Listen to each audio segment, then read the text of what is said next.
Segunda parte de tu turno. Esta segunda parte me gustaría primero hacerles una pregunta, y es que ¿a quién de ustedes les gustan las películas o ver películas? ¿Y te ha pasado en algún momento que tú estás viendo una película o una serie de Netflix y empiezas a ver un episodio donde empieza una incertidumbre, un miedo, algo que no te gusta, y decides querer adelantarlo para saber el final? ¿No? Bueno, yo tengo una en mi casa. Mi esposa es fanática de esas situaciones en donde ella dice, no, yo no quiero sufrir, yo quiero ver el final. Yo le digo, amor, estamos viendo la película, vamos a terminar de ver la película. Entonces, ¿tú sabes qué es lo peor? De que ella, mientras nosotros estamos viendo la película, ella se mete en Google o en ChatGPT, en donde sea, y entonces después me dice, ya sé cómo termina, te la cuento. Entonces yo, no. Entonces, una bendición. Entonces, también hay momentos en los cuales en nuestra vida nosotros decidimos querer adelantar esas situaciones o querer adelantar episodios de nuestra vida en la cual no nos gusta, no nos desagrada. Y esa es parte de lo que queremos hacer, contar el día de hoy. También hace un tiempo vino una visita de mi papá a mi casa, y mis hijas empezaron a preguntarle, abuelo, ¿qué pasó aquí? ¿Qué pasó cómo crecieron tus hijos? O sea, estamos hablando de mis hermanos y yo. Y él empezó a hablar entonces yo decía, bueno, pero es que se está saltando como 10, o sea, entre cuento y cuento se está saltando como 10 años. Y yo decía, pero cuéntale qué pasó atrás de esa situación. Y entendí que realmente hay situaciones, te pasa a ti, me pasa a mí, le pasó a mi papá, de que siempre queremos adelantar cosas en las cuales no nos sentimos del todo bien cuando la contamos, ¿ok? Entonces, la pregunta de hoy. Bueno. La pregunta de hoy, ¿qué historia queremos contar? ¿Cuál es la historia que tú y yo queremos que tus hijos, que tus nietos, que tu generación entienda, comprenda de quién fuiste tú? Esa es la pregunta de hoy que vamos a estar desarrollando, y que los va a llevar a mucha reflexión, ¿ok? También hablamos la semana pasada, en el episodio número 1, donde era muy fácil el autoengaño. Mauricio nos estaba comentando cuando nosotros decidimos en ciertas circunstancias de nuestras vidas, en una decisión de compra, en una decisión de vida, que es muy fácil buscar argumentos para autoengañarnos. Es decir, oye, sí, esta compra que estoy haciendo está muy buena y es algo que no puedo dejar pasar, o una relación que tú sabes que es tóxica, pero que al fin de cuentas tú dices, no, es que él va a cambiar o ella va a cambiar, vamos hacia adelante, y resulta que quizás ese engaño te está costando caro. Entonces, la respuesta la encontramos en Jeremías 17:9, donde dice, no hay nada tan engañoso como el corazón, no tiene remedio. ¿Quién puede comprenderlo? ¿Quién puede comprender nuestro corazón? ¿Quién puede comprender esas situaciones en las cuales queremos autoconvencernos de que el camino que estamos tomando es el correcto? ¿Okay? Y Mauricio nos comentaba que hay que prestarle atención a ese autoengaño para no llegar a esas situaciones en las cuales nos podamos arrepentir. Llegamos a una pregunta que fue la pregunta anterior a esta, que fue que realmente estamos siendo honestos con nosotros mismos. O sea, realmente tú estás siendo honesto contigo mismo en decir, este es el camino que debo tomar, o esta es la decisión que debo tener. Realmente esto es lo que me está ayudando a a tener un buen lo que te desenvuelve o el puerto seguro al cual quieres llegar. También decíamos que mejores decisiones, menores arrepentimientos. ¿Se recuerdan esa frase? También estábamos preguntándonos qué tenemos en juego. Tomar decisiones, una mala decisión relacional, como estábamos comentando, una mala decisión de compra, una decisión inesperada. Entonces debemos detenernos y debemos preguntarnos nuevamente, realmente, con una convicción de que tenemos que generar una respuesta. ¿Qué historia queremos contar? ¿Cuál es ese punto de inflexión en la cual tú y yo sabemos que hay dos caminos y que resulta que el camino en el cual vas a tomar puede ser el bueno o puede ser el que Dios tiene para tu vida? ¿Okay?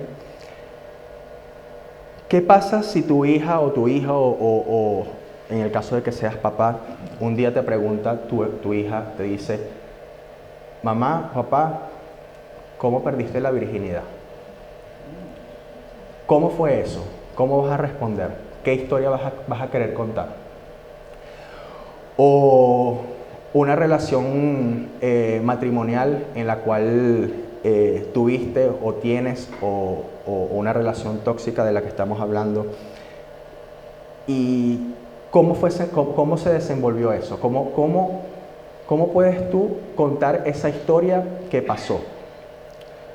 ¿O qué dolor viviste consumiendo algo? ¿Cómo fue esa historia?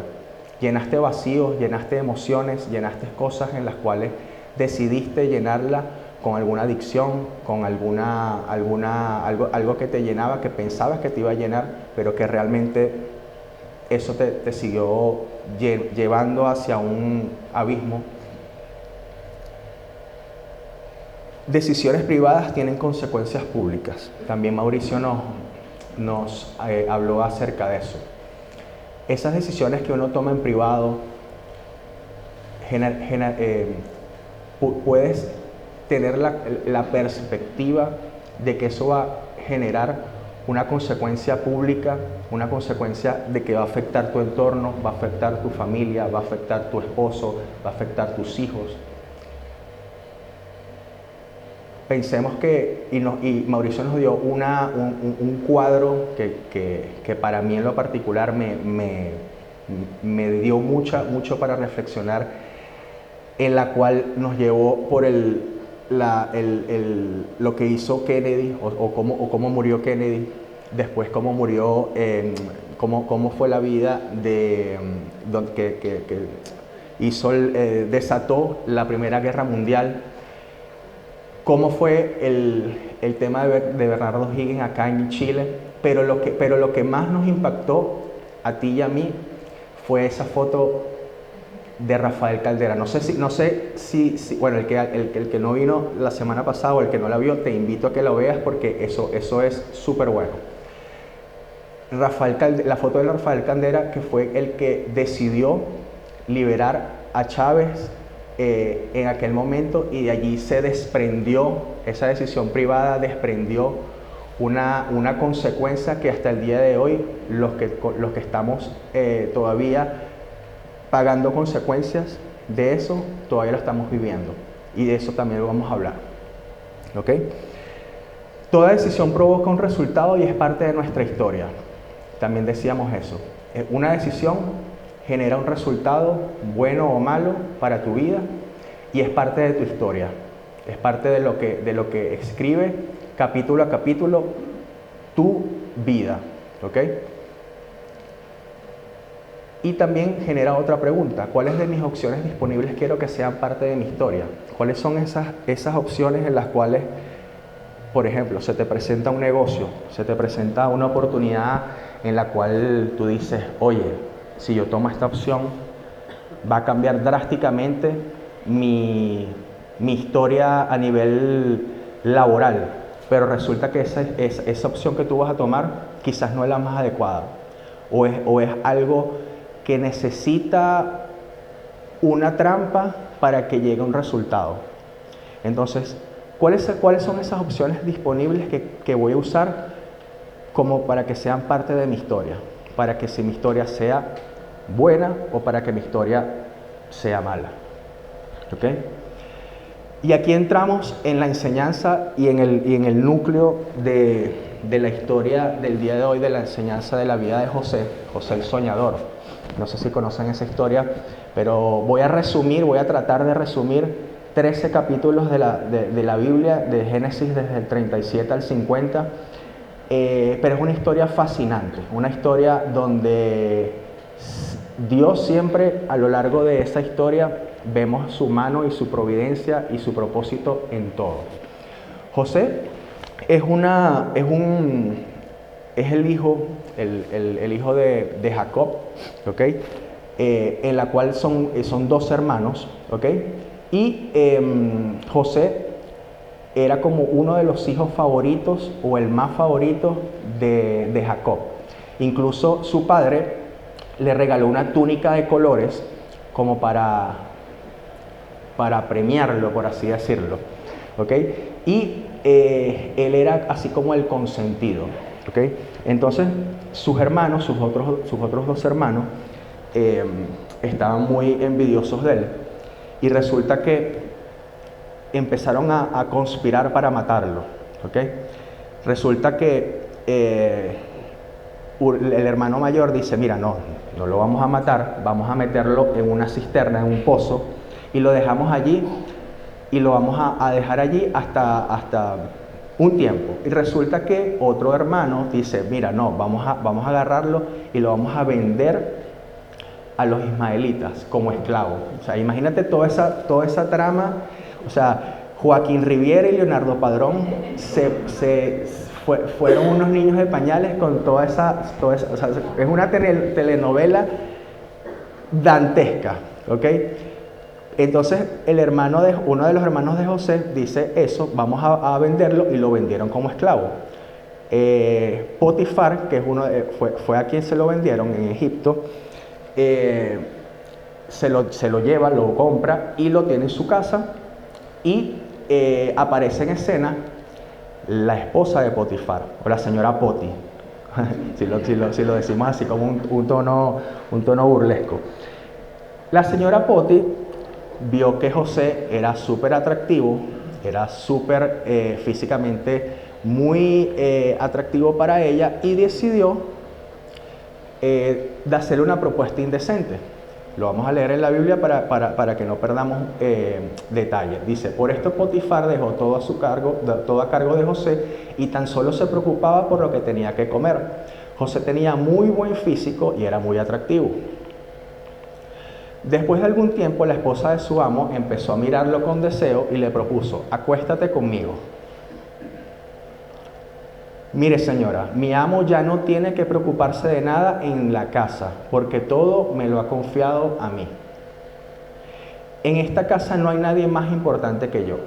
Mi patrón no me ha negado nada, excepto usted, que es su esposa. ¿Cómo podría yo cometer tal maldad y pecar así contra Dios? Y por más que ella lo acosaba día tras día para que se acostara con ella y le hiciera compañía, José se mantuvo firme en su rechazo. Eso es importante tenerlo porque allí vemos que José tenía una convicción muy clara de que Dios estaba obrando en su vida, y para él tomar esa decisión de acceder a ese deseo de la esposa de Potifar era realmente un pecado para él. Seguimos y aquí me voy a adelantar muchísimo, pero al final va a ser una historia de vida totalmente fascinante. Resulta, pasa y acontece que la esposa de Potifar se indignó tanto que hizo que José lo apresaran. Dijo, mira, esta persona me hizo, prácticamente abusó de mí, y Potifar lo que hizo fue, vamos a llevarlo a la cárcel, y lo encarceló. ¿Okay? Allí duró mucho tiempo, aproximadamente unos 2 o 3 años aproximadamente, y apresaron al copero y al panadero del faraón, Resulta que ellos dos, José cayó en gracia en la cárcel, y resulta que tenía un puesto de autoridad importante en la cárcel, y prácticamente él manejaba todas las cosas que estaban haciendo allí. Estas dos personas, el copero y el panadero, tuvieron un sueño al mismo tiempo, y José dijo: yo se los puedo interpretar. Y le dijo: mira, al panadero le dijo: tú vas a ser restablecido de tu cargo, pero tú, al copero. Y el panadero le dijo lo contrario, le dijo: mira, tú lamentablemente te van a cortar la cabeza.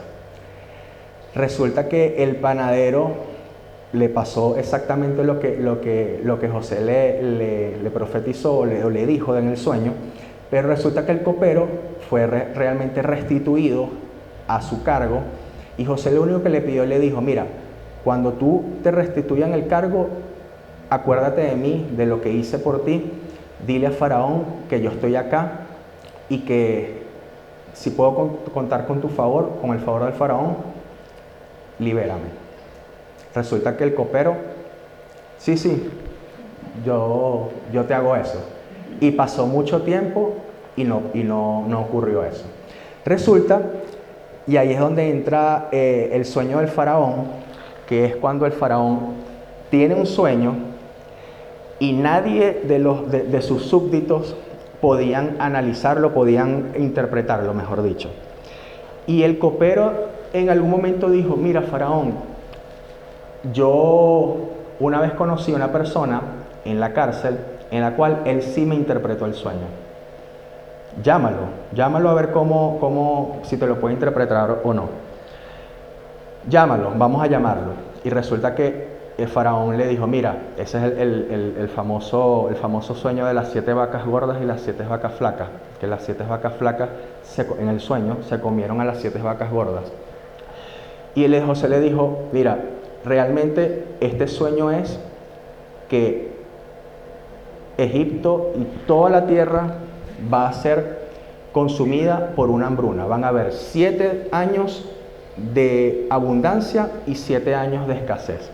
Entonces yo te recomiendo que guardes para esa escasez, de esa abundancia, empieces a guardar para que cuando empiecen los años de escasez tengas alimento para ti y toda tu casa. Y el faraón dijo: bueno, excelente, vamos a hacer eso, definitivamente eso es lo que hay que hacer.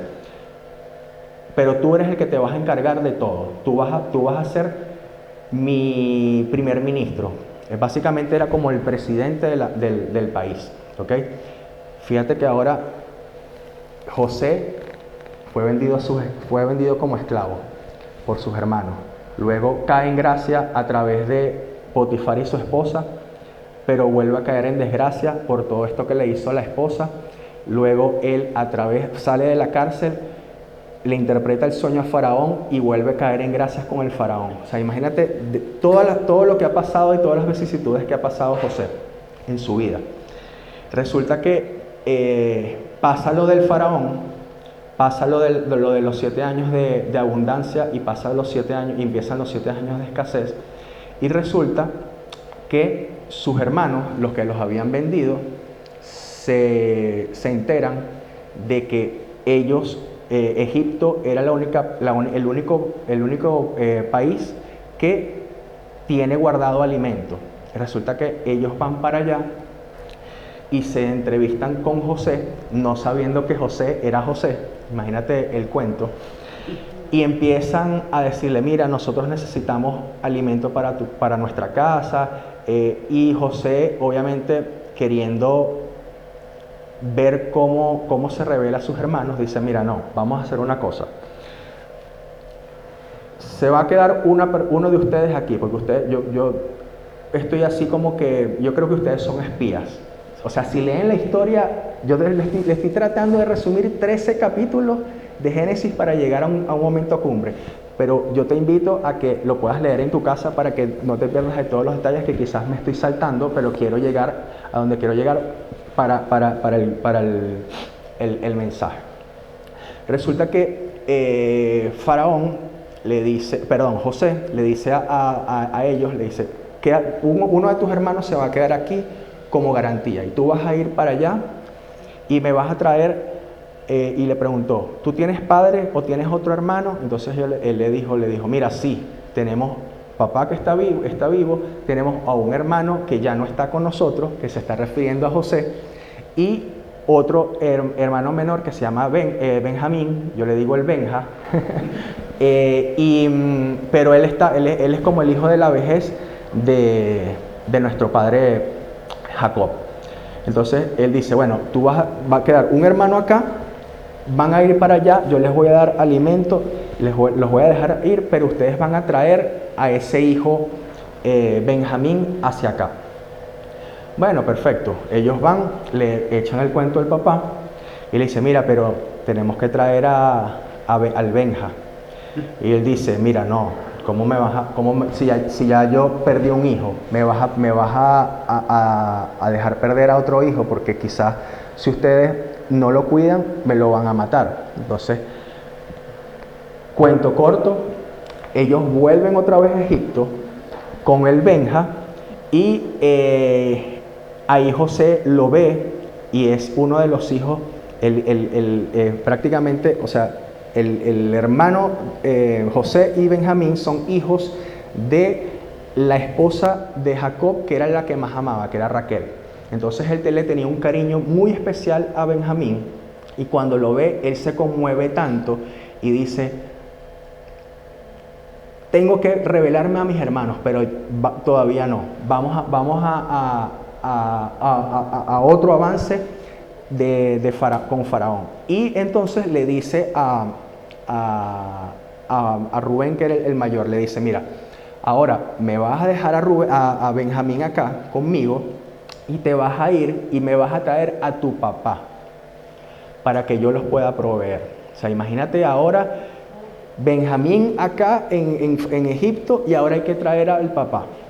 Resulta que él agarra y arma todo un banquete en ese momento con todos los hermanos, pero se le ocurrió la grandiosa idea de agarrar su copa donde él tomaba su líquido, su vino, y se lo guardó a Benjamín como que si él se hubiese robado su copa, con el efecto de que lo dejaran allí, o sea, que lo apresaran, ¿ok? Resulta que cuando él se da cuenta, o ellos se dan cuenta de que pasa eso, ellos agarran y dicen, no puede ser que Benjamín, entonces bueno, ahora ustedes van a traer a su papá para acá. Resulta que ellos van y traen al papá, a Jacob, y ve a todos sus hermanos, ve a su papá, y ahí es donde se conmueve tanto que rompe a llorar y se les revela a sus hermanos y les dice, yo soy José, el que ustedes vendieron como esclavo, el que ustedes trataron de matarme, y ellos no lo podían creer. ¿Cómo es esto? Y les dijo, todo esto que ha pasado ha sido con un propósito de Dios, ha sido para ocupar, o sea, para que el pueblo no muera de hambre. Todo esto va a ser para que yo les provea todo el alimento que ustedes necesiten. Al final del cuento pasa de que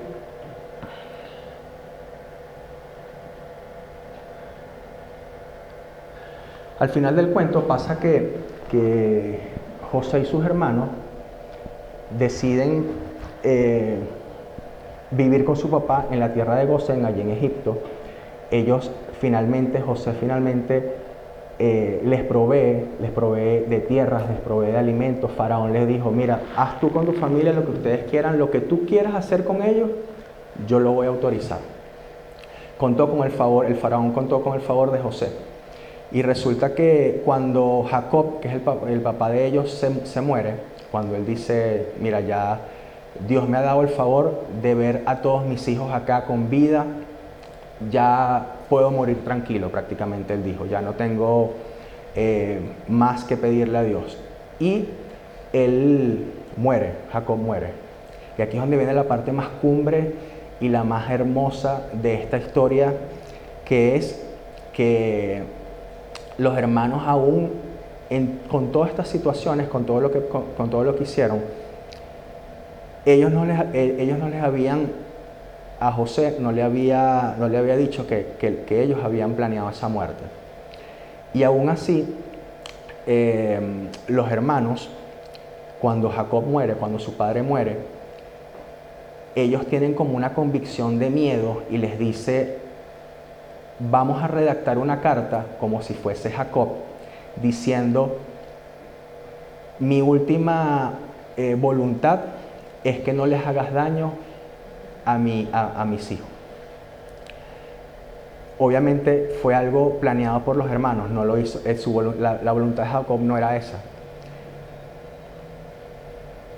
Y José les dijo esto: ustedes pensaron hacerme mal, pero Dios lo cambió en bien, para que sucediera como vemos hoy y se preservara la vida de mucha gente. Imagínate que estaba frente a todos sus hermanos quienes planearon matarlo. Él pasó por todas esas vicisitudes. Imagínate que primero fue vendido como esclavo. En esa época, ser un esclavo era prácticamente estar en una situación de que tú no tenías voluntad propia. Tu voluntad era tu amo. Tú no podías tener voluntad propia. Imagínate que después lo apresaron, lo metieron en la cárcel. En esa época, ser apresado era estar en unas condiciones insalubres, estar en unas condiciones de miseria, de comer quizás lo que encontrases. O sea, era una situación pésima. Y aún así José dijo: todo esto, lo que Dios permitió, lo hizo para bien. Todo, absolutamente todo. Esta frase resume toda su historia desde una perspectiva divina. Que el mal que sufrió no fue en vano. Todo lo que sufrió José no fue en vano. Dios tenía un propósito más grande, más de lo que él pensó. El sufrimiento fue parte del plan para salvar vidas.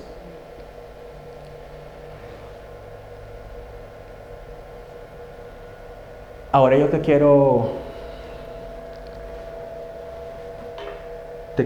poner a reflexión. Imagínate que Dios te ha dado a ti la oportunidad de vivir todo lo que has vivido, todas tus decisiones, todo lo que has dejado de hacer, todo lo que has dejado de existir, o todo lo que vas a hacer de aquí hasta donde Dios te permita vivir. Quizás te has puesto en un sillón donde te quejas. Quizás te has puesto en un asiento donde todo lo ves mal, o ves el vaso medio vacío en vez de medio lleno. Quizás lo que estás viviendo ahora no se parece en nada a todos esos planes y todos esos proyectos que en algún momento tuviste en mente. Quizás hay cosas que quisieras cambiar en tu vida, hay cosas que quisieras que no fuesen como sucedieron. Esas partes de tu película, de tu vida, que cada vez que Dios te las trae a memoria, quisieras adelantarlas, pero no has entendido que todo es con un propósito. Que todo lo que Dios te ha permitido vivir, malo, no tan malo, bueno, no tan bueno, todo, absolutamente todo, está obrando para tu bien. Y lo vemos reflejado en la historia de José.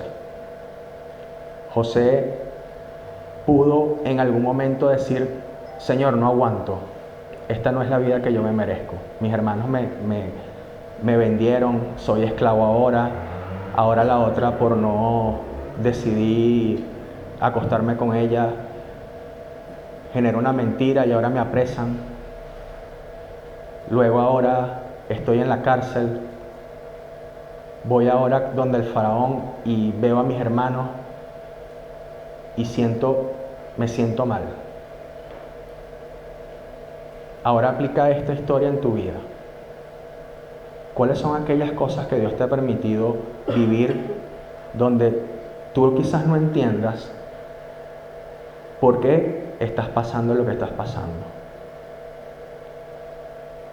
Pero Dios dice, todo lo que estoy haciendo, lo estoy haciendo para tu bien. Quizás no lo estás entendiendo, quizás no lo estás comprendiendo, quizás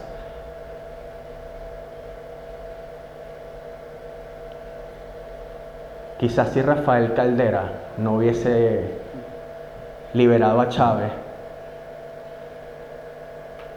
yo no estuviese aquí, como muchos dijeron cuando Mauricio hizo la pregunta. Pero Dios te tiene aquí con un propósito. Dios te tiene acá exactamente donde quiere que tú estés. Dios no llega antes, Dios no llega después. Dios está en el momento justo. Dios nunca ha perdido el control. Dios siempre tiene el control. Y así como José en la historia, que todas esas vicisitudes y todas esas cosas que parecían malas, las transformó en bien. Así Dios puede transformar un capítulo de tu vida malo en algo en la cual tú digas, Señor, tuve que pasar por esto, porque esto transformó mi vida, lo usaste para bien, y ahora estoy agradecido por eso. Quizás tu capítulo no es, o tu decisión no va a trascender algo así tan importante como de repente José, que preservó la vida de mucha gente. Quizás la decisión que tienes ahora en tu mano y la decisión que tienes ahora en tu vida va a afectar positiva o negativamente tu relación matrimonial, la relación con tus hijos, tu relación con tu familia, tu estadía acá. Todo va a orar para bien, absolutamente todo.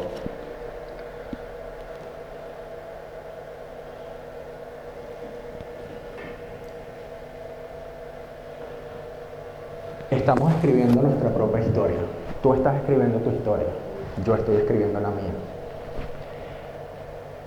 Quizá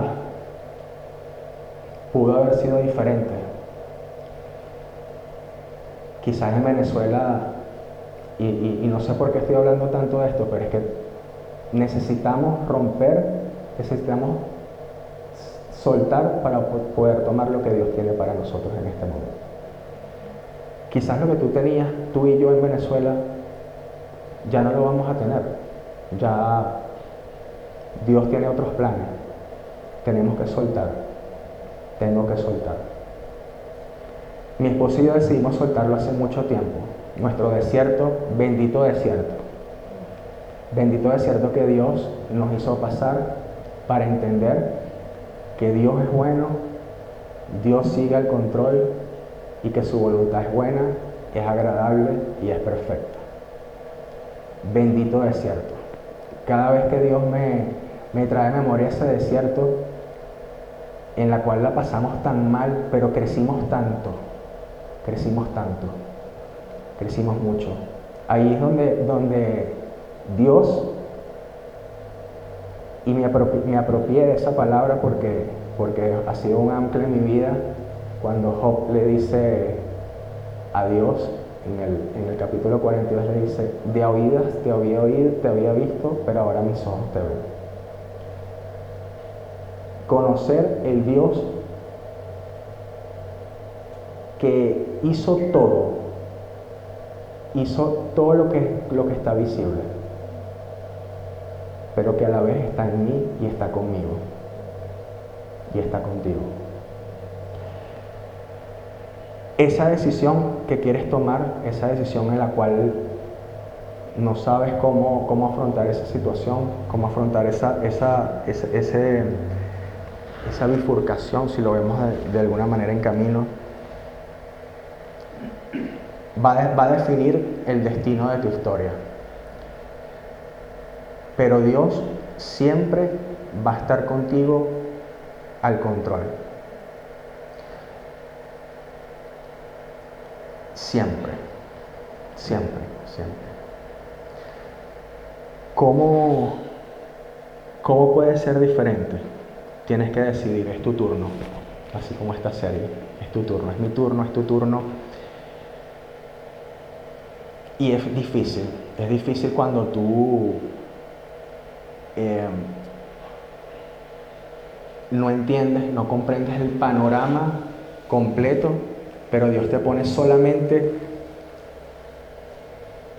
un cuadrito de todo ese panorama que tiene en tu vida. Quizás para ti el prosperar es todo. Para ti el tener una casa, el tener un buen trabajo. Pero Dios siempre tiene planes mayores de lo que tú y yo tenemos en mente. Así que escribe tu historia, pero decide bien. Decide conforme a lo que Dios tiene y lo que Dios te entrega. Para mí, como te dije, el desierto o grandes de los desiertos que Dios me ha permitido vivir en mi vida, parece paradójico, pero yo digo, Señor, si yo no hubiese pasado por este desierto, yo no te hubiese conocido.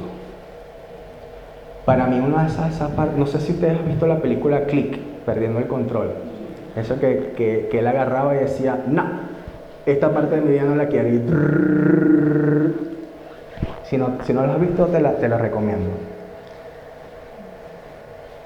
Hay partes de mi vida en las cuales yo no quisiera volver a vivir. No quisiera volver a vivir muchas cosas en las cuales Dios me ha permitido vivir, pero sé que Dios me las permitió vivir para mi bien, para un propósito.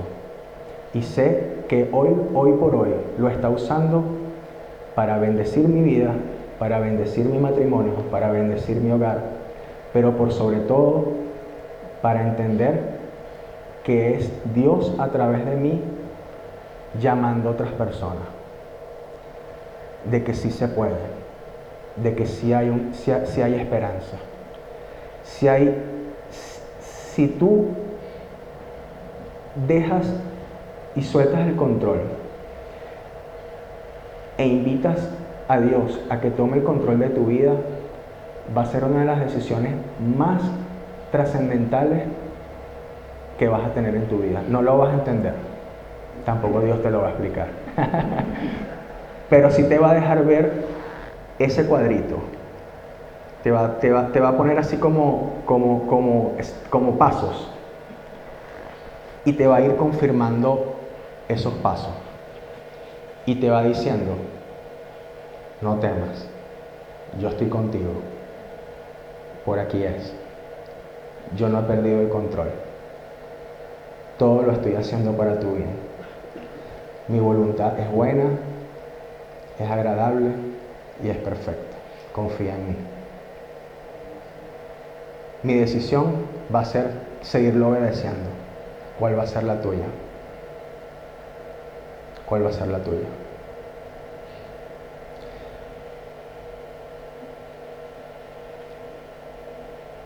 Es impresionante, de verdad, cuando tú ves historias como esta, como la de José, que te invito otra vez nuevamente a que llegues a tu casa. Corre a tu casa, busca una Biblia y lee la historia para que no te pierdas ningún detalle. Para que veas que la providencia de Dios en tu vida, en la vida de José y en toda la vida de todos las historias que están en la Biblia, está llena de promesas, está llena de providencia divina de parte de Dios. ¿Y que nos exige Él? Obediencia y decide bien. Decide bien, es tu turno ahora. Es tu turno. Vamos a orar. Señor, yo te quiero dar gracias, Padre, por este mensaje, Señor. Gracias porque sé que tú has hablado a mi vida y has hablado a la vida de mis hermanos acá presentes, Señor. Tu Espíritu Santo ha sido el que ha traído a memoria en cada uno de nosotros aquellos episodios en los cuales hemos decidido borrar en nuestra mente esa película, Señor. Pero tú la sigues trayendo a memoria porque tú tienes un propósito mayor. Porque tú sigues teniendo el control. Porque todo lo que estás obrando en mi vida ha sido para mi bien y para el bien de todos nosotros. Así que yo te pido perdón, Señor, si en algún momento me he quejado. Te pido perdón si en algún momento he cuestionado tus planes. Te pido perdón, Señor, aún porque incluso cuando llegué acá, pensaba que este plan de estar acá, en esta tierra, no era un plan bueno. Y demostraste todo lo contrario, Señor. Tu voluntad sigue siendo buena, sigue siendo agradable y sigue siendo perfecta, Señor. Señor, que pueda cambiar, en esos momentos pueda cambiar mi queja en palabras de gratitud, Señor, porque tú habitas en la gratitud. Señor, que cada vez que veamos a nuestro alrededor y podamos tomar un poco de conciencia de que tú has permitido episodios en nuestra vida, Señor, que ha sido para nuestro bien, que nos ha incomodado, que nos ha sacado de nuestra zona de confort, pero que ha sido para nuestro crecimiento. Y no hablo de crecimiento laboral, ni monetario, ni de alcanzar proyectos, Señor. Hablo de un crecimiento espiritual, hablo de un crecimiento de conocerte, Señor, cara a cara. Cada vez que tomo conciencia de lo que tú permites en mi vida y de lo que no permites en mi vida, siempre ha sido para mi bien. Así que yo te agradezco, Señor, porque estas decisiones y estos episodios que sigo escribiendo en mi vida, estos capítulos en mi vida, tú me has permitido escribirlos porque tu voluntad es que yo siga tus caminos, Señor. De que tu voluntad es buena, es agradable y es perfecta.